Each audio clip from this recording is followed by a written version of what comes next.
This morning I wanted to make a Dutch baby pancake for morning tea. These are an easy toddler approved snack to have up your sleeve. The ingredients all get blended up and then put straight into a hot skillet and into the oven. So it's similar to making pancakes, however you don't spend all that time standing at the stove flipping, and it feels a little bit healthier because there's more eggs and milk in it than a standard pancake.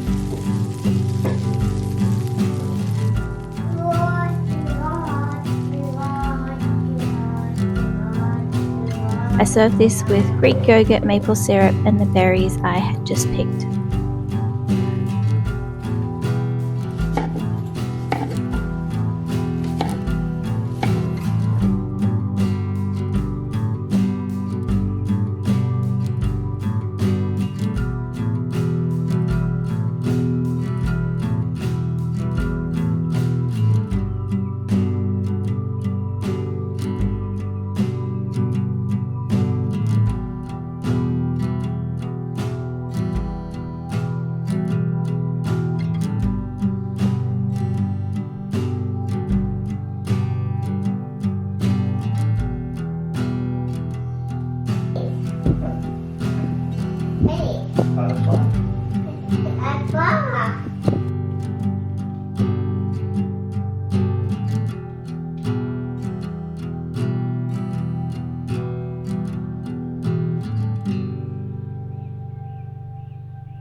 I have a little bit of time to myself this afternoon, and so I decided that I am going to make a beeswax candle. This is something I do every now and again. I have my same vessels that I usually just like to restock. Like this one is a little, I don't even know what it is, but it's a little crock that I bought at a vintage shop, and I just fill it up with a beeswax candle every time it gets low. But today I was looking through my cupboard and I found this bowl.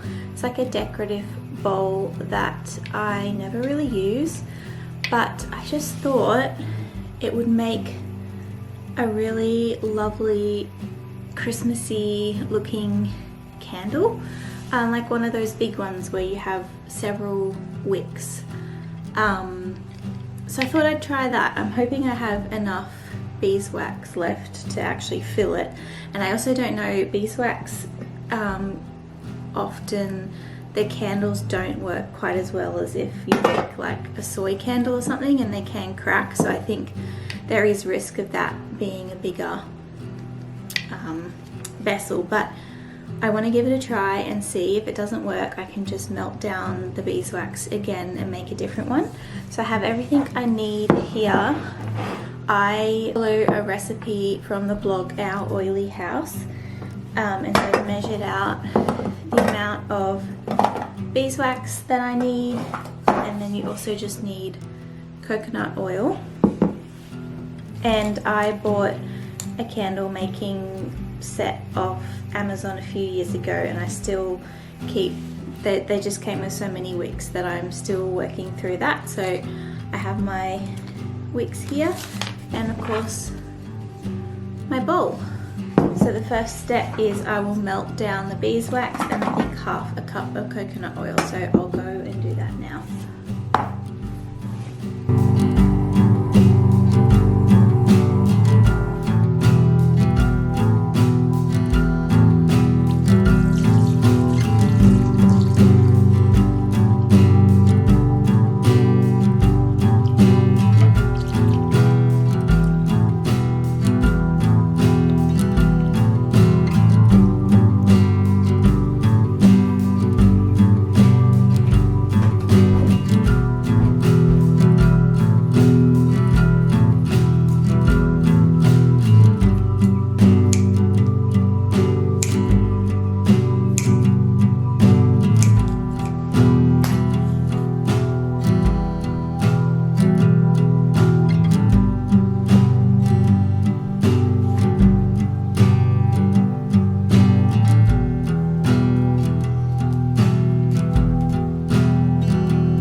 So it's the next day and I burnt the candle for a while this morning, and I'm so happy with how it turned out. I thought the wax might crack on top, but it didn't.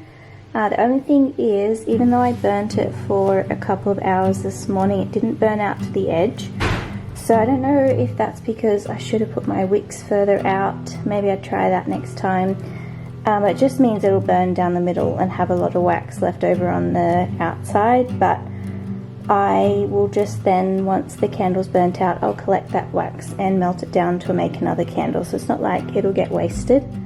But yeah, I love it. I love the way it is shaped on the outside because of the scalloped edges, and obviously you could put essential oils in it to make it smell a certain way, but I always just really like the smell of the beeswax. It's really like kind of like honey, which I love.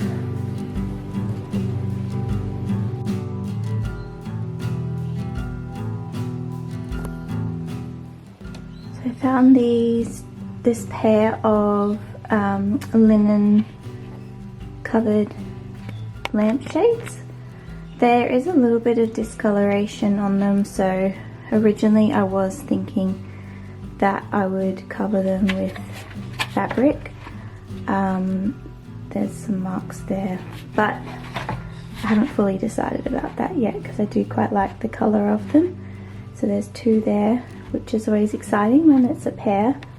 And then just a collection of jars. I found these little ones. There's actually a few more, but I didn't get them all out of the cupboard.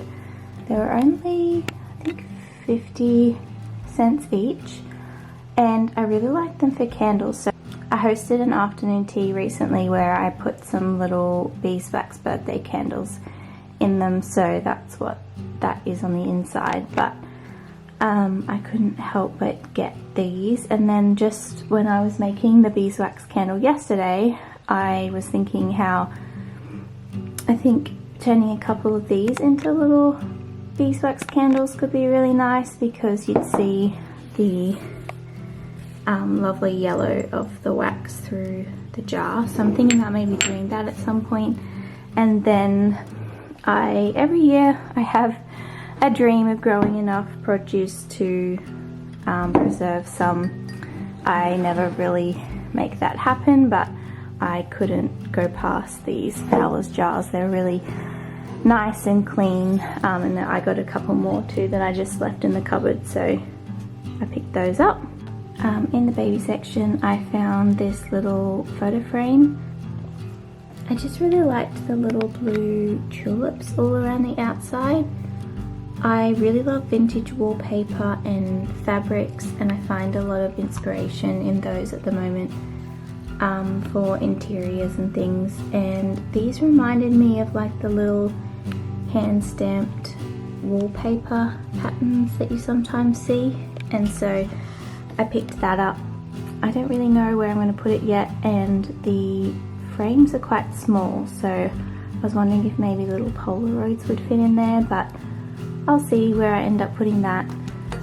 And then this was just a little pair of cotton toddler pants in a nice chocolate brown, so I picked those up. And then